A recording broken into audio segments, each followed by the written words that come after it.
Thanks for joining us for this episode of Coffee with Closers, where business leaders share insights on how to build businesses from the ground up and best practices for innovating in their industry.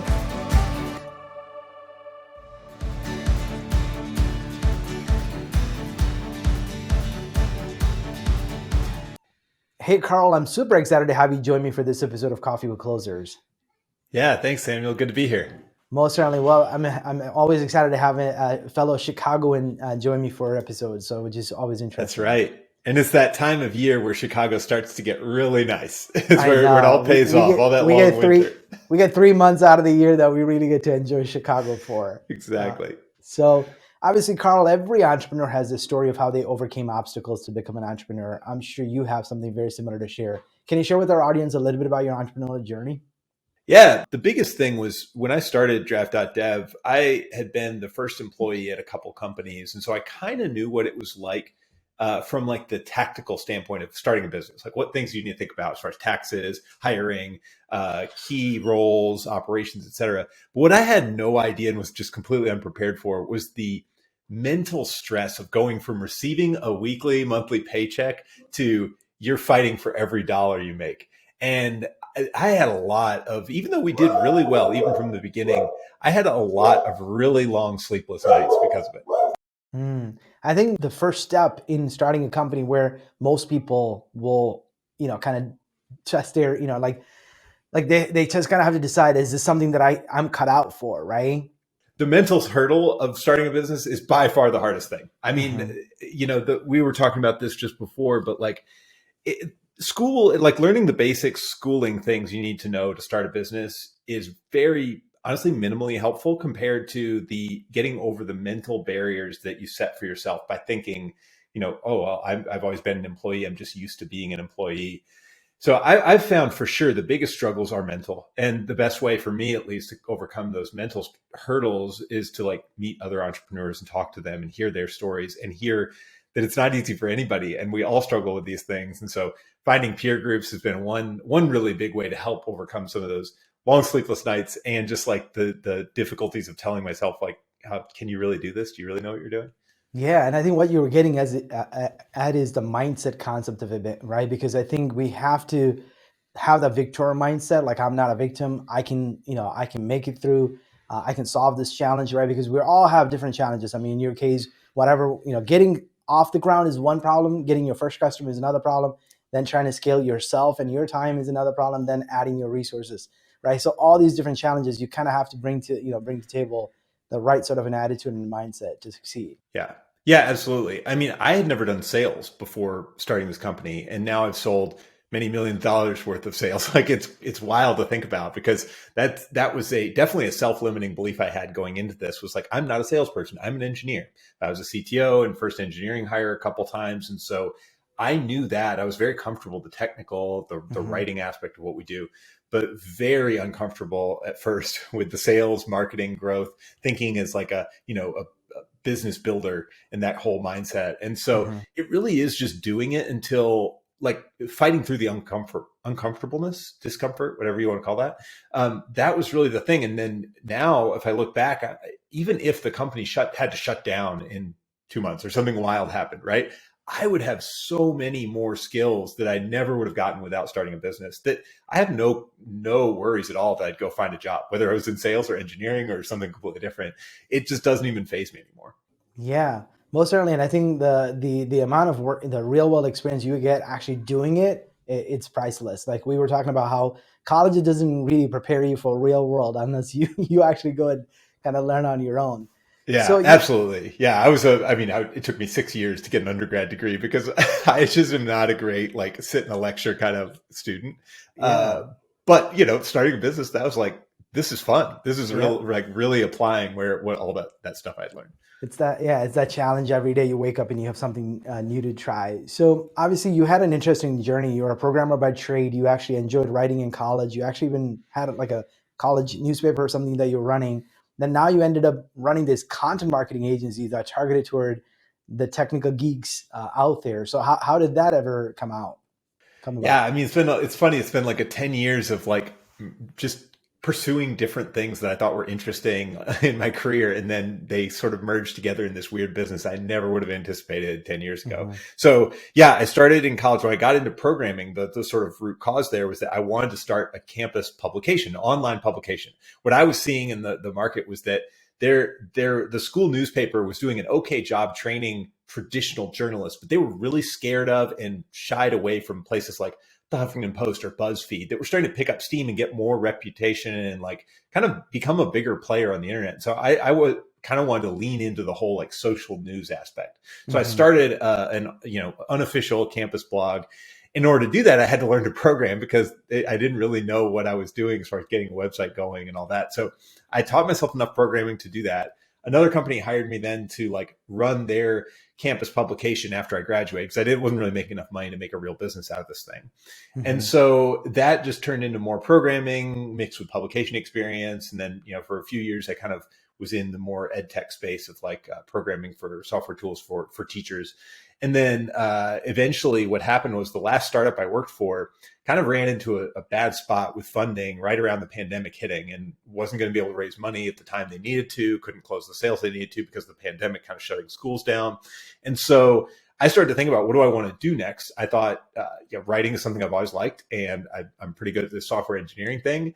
All these companies have been approaching me over the last few years, like, could you write for our company blog about our tool? I just figured, what if there's a whole business here?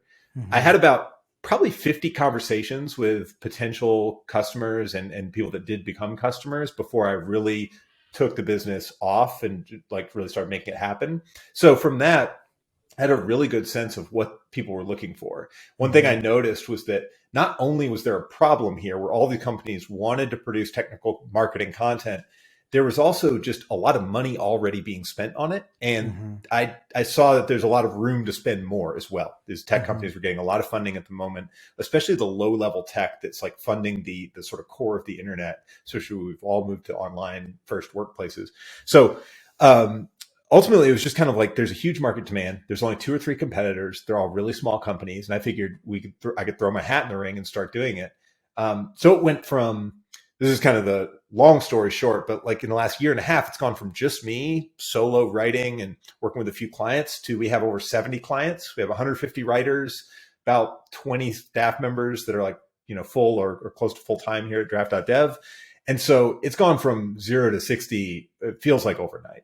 Wow, that's a very successful progress in a year and a half during a pandemic as well. So obviously you've done your homework in terms of interviewing our target customers, talking to them and understanding that they have a need, but you went super hyper focused. You're going after tech companies who are really going after engineers. So talk to me, like, I know that's your like that was your expertise, but how did you know that I needed to be hyper focused and not just be another content marketing agency? Yeah.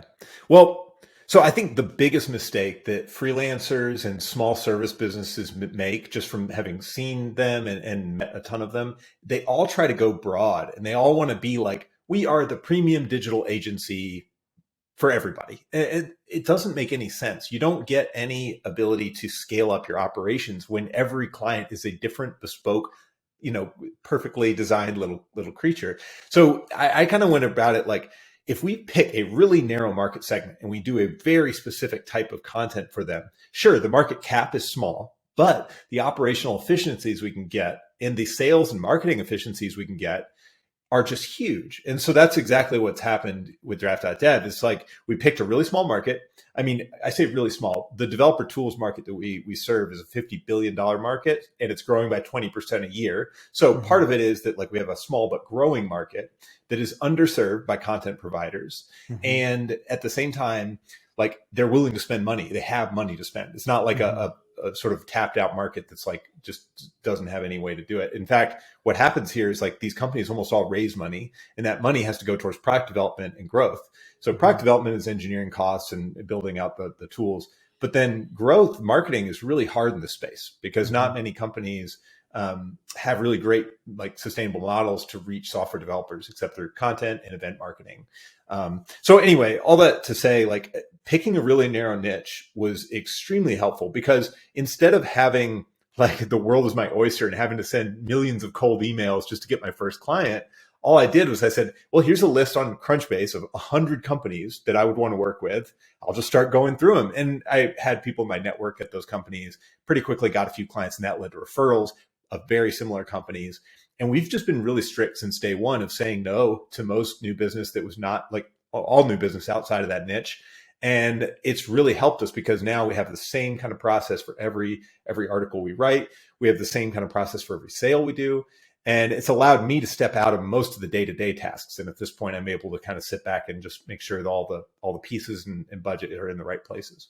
Mm-hmm. So let's talk about the temptation to probably have to say no to the customers that look like it could be a good fit, but not be a good fit. Also, other asks that come from the same type of customer. Oh, can you write my drip email sequence? Or can you write Right. my whatever Yeah. this or whatever that? Like, how do you resist the temptation for that? Or have you been kind of thinking about expanding your product offering beyond just writing content that's blog?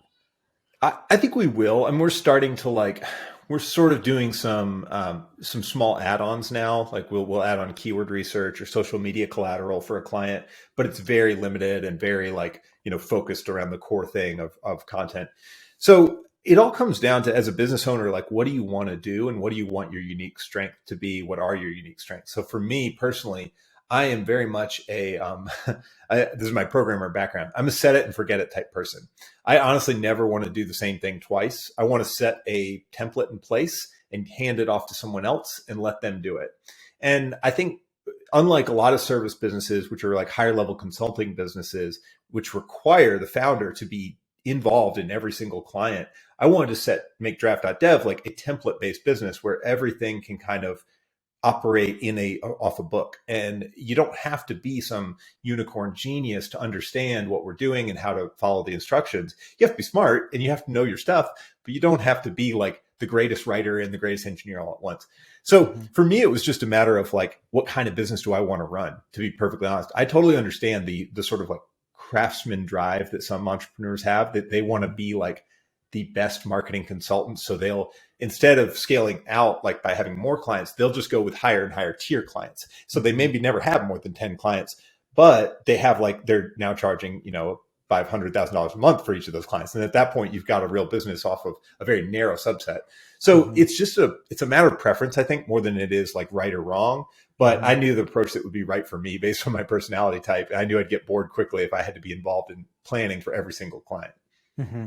So obviously you talked about operational efficiency and how that was a very big factor in how you wanted to go build a company. So what are some practical ways business owners can actually think about operational efficiency as they design the business and the product that they sell? Yeah.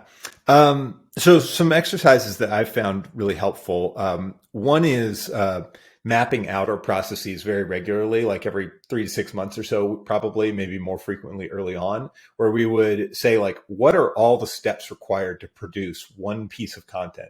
So our deliverable, our sort of input and output, it's like the client signs up for a number of articles per quarter and our output is those articles, and they're all standard length and size. They have standard deliverables, a lot of standardization around that.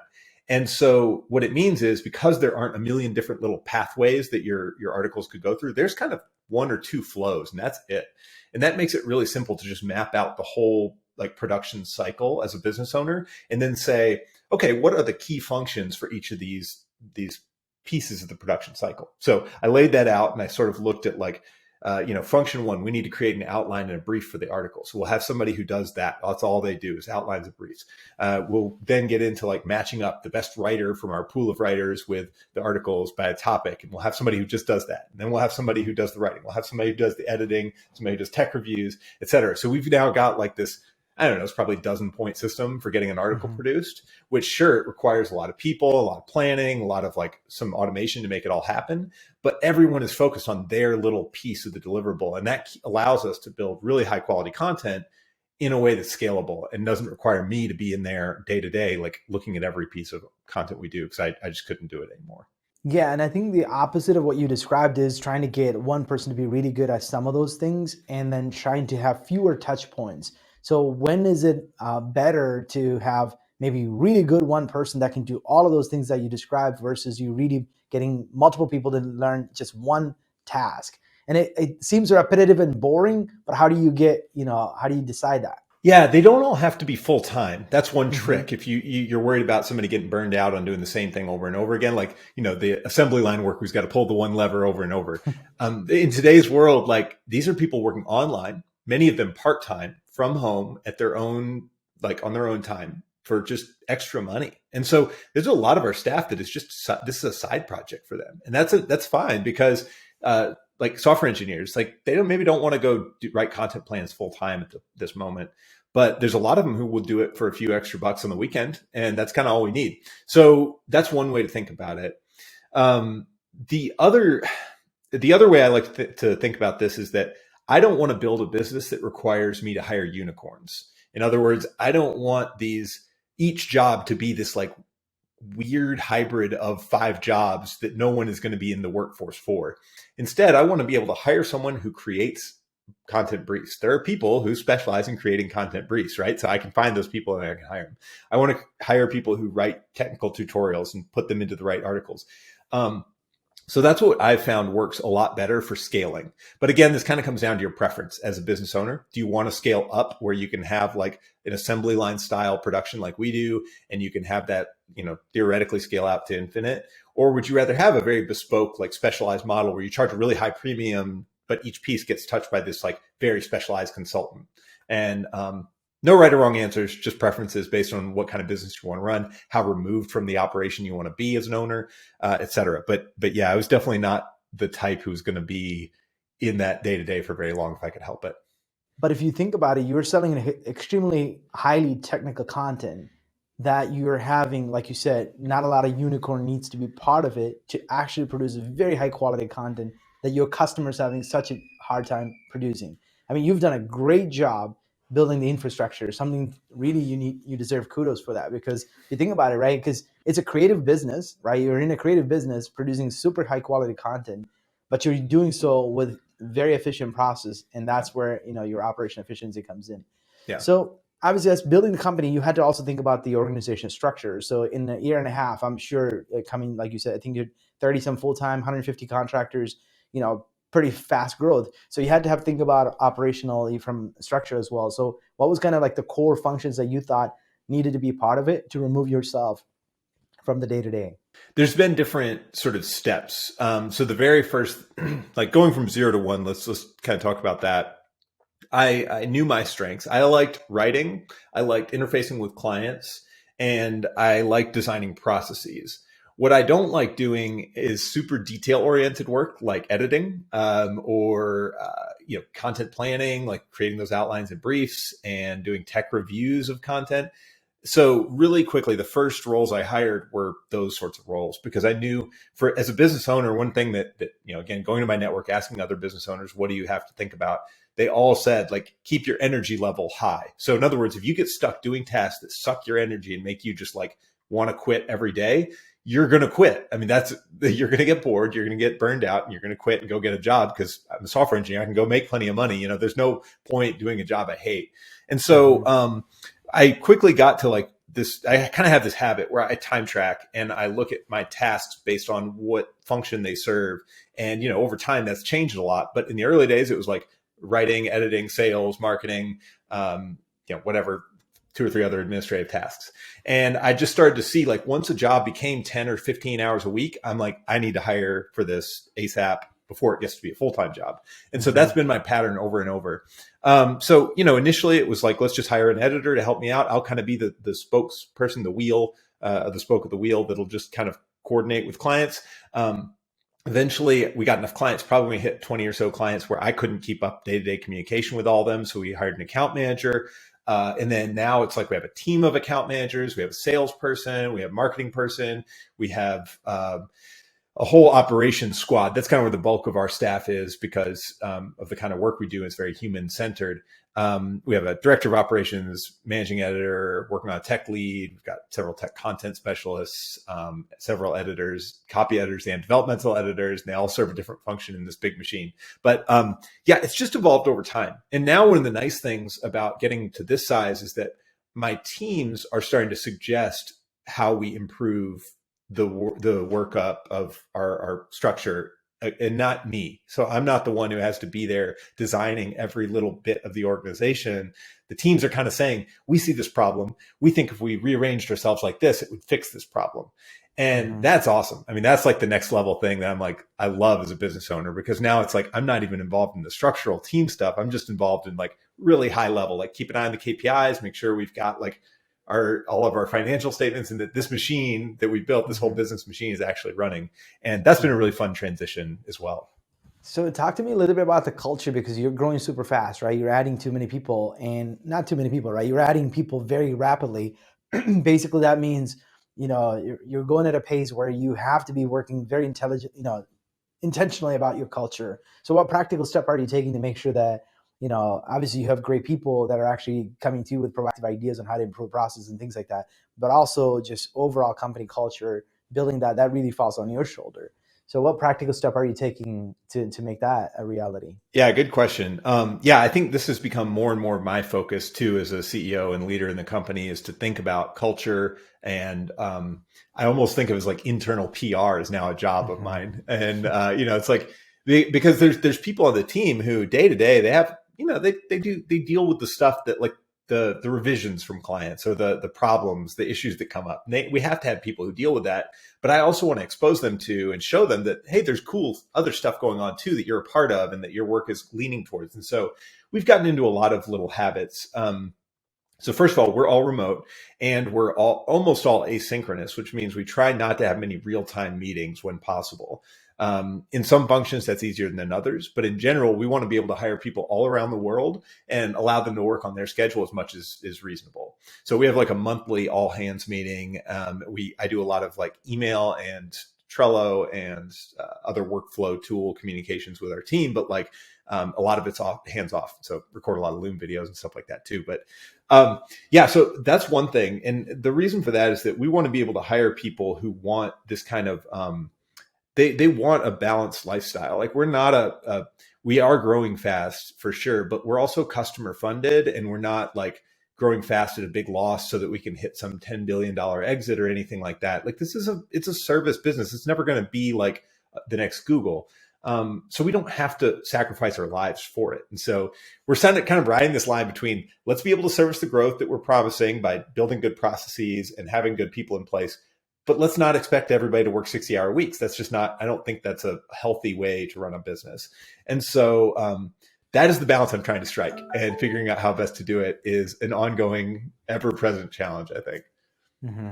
Obviously, you mentioned, right, you were a developer, you worked in a bunch of different startups, and you finally ended up starting your own company, which is a content marketing company. You had to put the hat of a founder, you had to put the hat of a writer, also a sales role, and now you're building that company to grow fast. So how has your approach on sales and marketing evolved as you started this company? So at first, I mean, it was probably just like have conversations with anybody who will. And I think initially I had 5 or 6 kind of customer profiles. And then within 3 or 4 months, I whittled it down to 3. And we're still in those kind of like core 3 profiles. One thing that was really helpful as I hired on a salesperson was because our offering is so narrowly scoped and so specific. And the ideal customer we work with is a very specific type of company at a very specific size and budget. Like, I don't want to say his job is easy, because it's definitely still a lot of work to close those people, answer questions, and go through convince them we know what we're talking about. But it's a heck of a lot easier than a general purpose service business, where you kind of need the founder to sit on a call with every single client and say, like, this is why we're great. This is why you should trust me. It's all about building trust with the founder. For us, it's about building trust with the brand and our process that we've got. So, I mean, the approach has changed a lot. At first, it was I'll get on the phone with anybody and just try to hear their problems and see if we can solve them. And then eventually it got to a point where, okay, this is our very narrow type of customer we serve. Let's make a template for what a sale looks like. And then I hand it off to a salesperson. And now he does 95% of the work for that. And it's great because he makes a commission off of this relatively straightforward structure. He's got a lot of inbound deal flow because we get a lot of referrals, and we get mentioned a lot in sort of niche press for our type of world. We're also, because again, we're so narrowly scoped, there's very few other companies get thrown around at the same time as us. And so let's say like accelerator programs, a lot of times we'll throw our name around within their batches. investors have referred us to a lot of their investments because they a lot of times have similar investments in similar kinds of companies. So it's a really nice organic pipeline that helps him stay very busy. We don't have to do much cold outreach. But again, it just all comes down to like, we picked a really narrow niche that was a little bit underserved, and then we've got a scalable process to help do everything. It almost seems counterintuitive what you're describing, right? Because oftentimes people are super afraid to go super narrow because it really makes you feel like you said, the market cap may not be big. So you're like, oh, my addressable market is too small. I may not have enough, opportunities in the pipeline. All of those things that you're talking about, it actually is somewhat eliminated just by having super narrow focus. Yeah, that's been my experience. I mean, I think there are certainly service businesses that go the other approach, and you can look at like the really big consulting firms, a McKinsey type firm, and be like, well, they do all sorts of business consulting. Yeah, but they're like, 50 years old or something. So you can't compare apples to oranges and expect to get what you want. I think for me, I was looking at this from day one. It's like, this is a lifestyle business. I want to own the whole thing. I want to bootstrap it. I want to be customer funded. And in order to do that, you don't need a massive market. So some of it is helped by the fact that we didn't have these big, like, necessary expectations. I think this is kind of a flaw in the venture funding system, is that everybody in venture wants you to go for a whatever $10 billion company, or else it's not worth doing. And maybe it makes sense with their business model, but like with a service business like this, that's not true. It's not, you don't need to be a $10 billion company to be a very successful and profitable service business.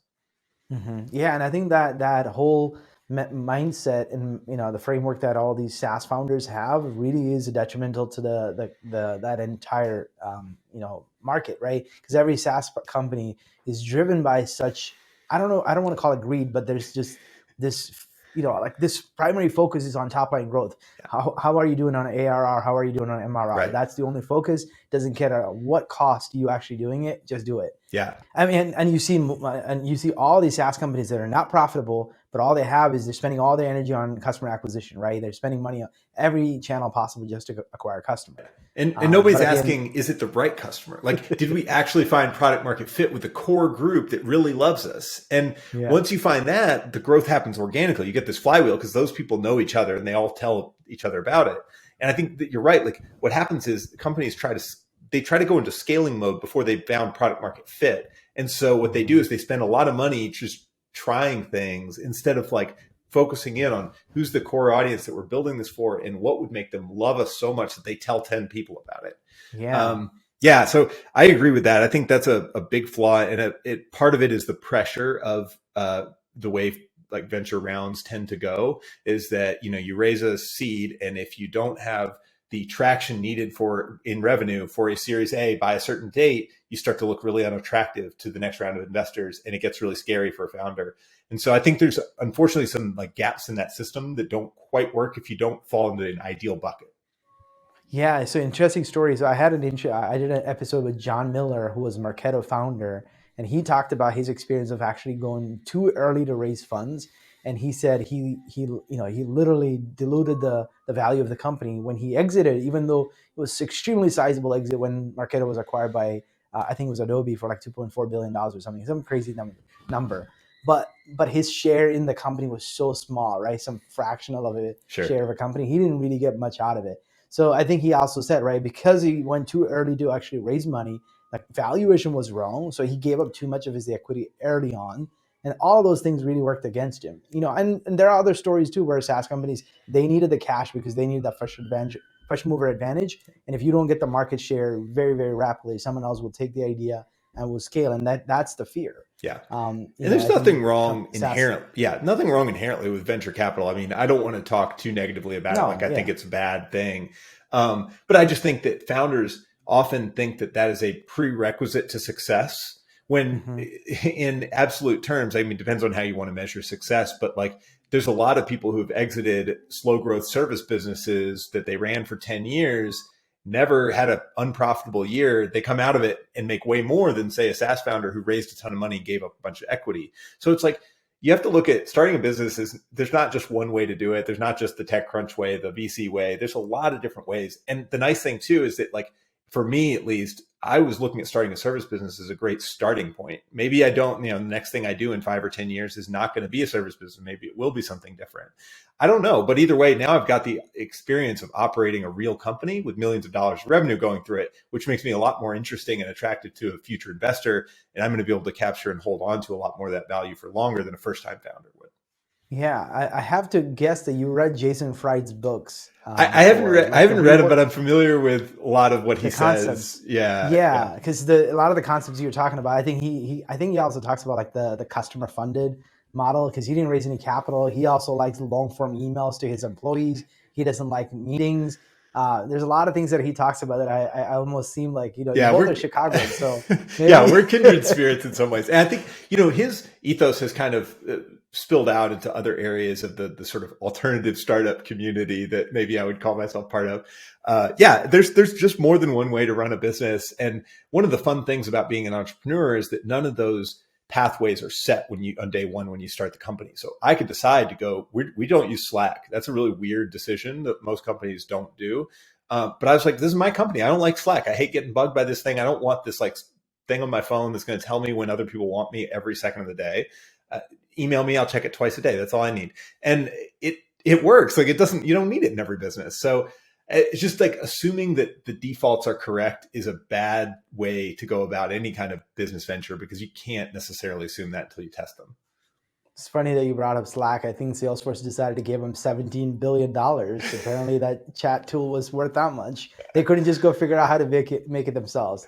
They probably have a couple of thousand engineers for whatever reason. They figured. Well, I mean, the market penetration is real, and Slack has done a great job positioning itself as like the go-to, team communication tool. Like, again, no knocks on them as a business either. And I think in certain businesses, real-time communication is way more essential than ours. We're kind of lucky in that the kind of business we run is very like paced out. We know when our deadlines are. We have plenty of time working up to them. Anyway, but yeah, it's going to be interesting to see, how that Slack and Teams. I think Teams now seems to be the one that's fighting with it. Now maybe even HubSpot would someday buy you for some really big multiple. That's the goal. Yeah. So obviously, as a business owner, right, as business leaders and founders, we have to make a lot of decisions. So strategic decision making is an important part of our day job, right? So are there some framework that you follow to really narrow down your choices and really figuring out which one am I going to move forward with? Yeah, I have a couple thoughts on this. I mean, these get mentioned a lot, so this is not really original, but the Eisenhower matrix is really helpful. That's the whole urgent, important kind of like dichotomy of, something urgent and important, and you need to do it as soon as possible, versus something that's like not urgent, but it is important, means you need to make a plan for it and go over time. Something's not urgent or important, you probably just need to backlog it or ignore it. So there's a whole way of like decision making around that I try to like use on a daily basis with the team. The other thing that I found really helpful has been pushing decisions down the chain as far as is reasonable. So not making decisions. Like one thing I think, so a lot of times business owners I know who get to the stage we're at, where they're doing like, millions in revenue and they start to get like a big team, they become the bottleneck for big decisions. And so in other words, like maybe the founder needs to sign off on every new sale that comes in. Like our sales contracts are, $15,000 to $25,000 or something for a quarter. And if I, as a founder, had to like look at everyone and make sure the company was good and all this, like there'd be so much work for me to do just to approve sales contracts. Whereas now we have rules in place. And then I just started telling my sales guy, you make the rest of the decisions, the finer points the edge cases we forgot about, and then we'll review them every week. Rather than you coming to me and blocking the sale, I'm going to say, you do it. I'll give you the, carte blanche to make mistakes. You're going to sign some bad deals and you're going to make some good deals that I would have done differently. But like, come to me every week, we'll review them, instead of it being like, oh, Karl's got to make that decision. Karl's got to sign off on that. So things like that, like pushing those decisions as far down as I feel comfortable doing, and then pushing a little further than I feel comfortable and just seeing what happens. I think that's been really great for letting the team sort of feel ownership. So like one of my big personal metrics as a business owner is how much time can I take off from the business and the thing not fall apart, or, people are all able to do their jobs and get paid, et cetera. So I took 2 weeks off at the end of last year. My goal is like 4 weeks at the end of this year. And you have to push the decisions down. You can't just take them all and be like, oh yeah, I'll tell you how to do that, or this is what I would do, or whatever. You just have to be like, nope, make a decision. We'll go over it if it's wrong. Otherwise, just you'll learn from it. That's crazy. I've never heard that as a KPI. Just how much time can I take off as a performance metric for the company? Well, it's so many small businesses are so reliant on the founder for a very long time. And it is just, to me, it seems dangerous. Like I'm one human and I could, drop dead or get into a serious family incident where I need to be checked out for a week. And what happens? Like, do I want people not to get paid because I had to do that? That's really selfish.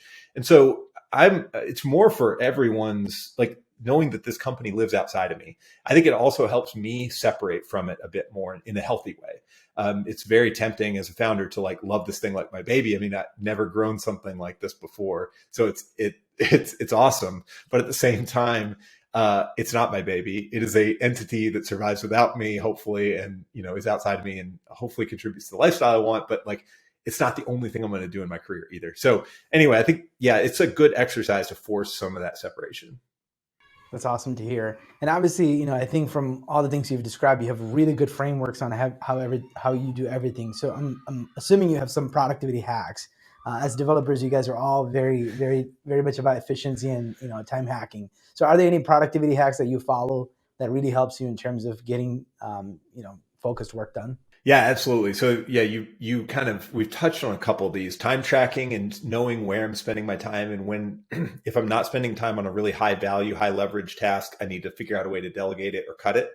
I have a kind of system for delegating things where I sort of look at it like, do I need a full-time person? Do I need a part-time person? Or do I need just like a gig worker? And you kind of decide based on each task, I don't know, like which one of these people is most appropriate to delegate to. And then ideally, it's like, I want to be only focusing on the things that move the needle for revenue in a significant way. And all other things need to be delegated as much as possible. That's kind of the rule I play in my head at this point. So that's one. And then another one is don't get lost in the email Slack, like constant influx, right? Like so many business owners feel this pressure to respond to email every second, every day, or have it open on their phone all the time, or get real-time notifications. I hate all that stuff. Like I don't always do this, I'll admit, but like I try to get myself into like 2 checks of email a day and just let it go in between, because how many things do I get that if I didn't respond in 12 hours, something really, really bad would happen? Like minor annoyances would happen, and that's, like, we're a big enough company to ride out some minor annoyances at this point. So I try not to get in there and live in the inbox. I try not to make myself like a necessary step in many processes. And it's a journey. It's not perfect. Every few months I'm reevaluating that, but those are some of the big ones that I think were really helpful to me. And then forcing myself to take time off and make that a key metric for the success of the company is another one that we already talked about. Awesome. Knowing what you know today, what advice would you give your younger self? I have a theory about advice. Like, people don't listen to advice, and myself included. People they need to live it. Like, I needed to live this. I needed to be a business owner to see what this was like. There was the only thing that I looking back kind of realized I could have done. I don't know. I'm hesitant to even say this. The thing I'm telling myself now, the advice I'm giving myself now, is think bigger and be more ambitious, because you sort of grow to the level that you believe you can get to. Most entrepreneurs do. In other words, if I thought of myself as I'm a small service business owner, and that's kind of my cap, that's where I'm going to live for the rest of my career. That's fine, but that's where I'll be for the rest of my career. There's no way I'm going to jump up to I don't know, running a $10 million a year SaaS or something like that, like whatever that next tier up in difficulty, or let's say it's managing a 200-person team of full-time people. I wouldn't get there if I believed I was a 30-person company owner. And so I'm trying to think bigger with everything. And part of that comes down to surrounding myself with other people who think bigger. That's been a big thing. So I've joined Entrepreneurs organization. I'm part of some other startup organizations where I get to meet with other founders who are a step or two ahead of me, that are thinking that next level, which I'm like, that seems crazy, but that's a good thing, because that means that I'm pushing beyond where I think it's possible. So maybe that's the advice I would give, is don't limit yourself to something, but also, to be perfectly honest, I wouldn't have had the confidence to keep dreaming bigger if I hadn't jumped out and done this kind of small niche business that has grown really fast. So yeah, again, I don't know if I'd give myself that advice in the past, but I would now. Awesome. Well, Karl, I really enjoyed our conversation. Thank you so much for sharing some of your life experience and wisdom with our audience. Thanks, Samuel. This episode of Coffee with Closers is brought to you by One IMS, a leading digital marketing agency helping businesses win new customers. To request a free marketing ROI audit, please visit oneims.com. If you enjoyed this video, please share it. To make sure you never miss an episode, please subscribe.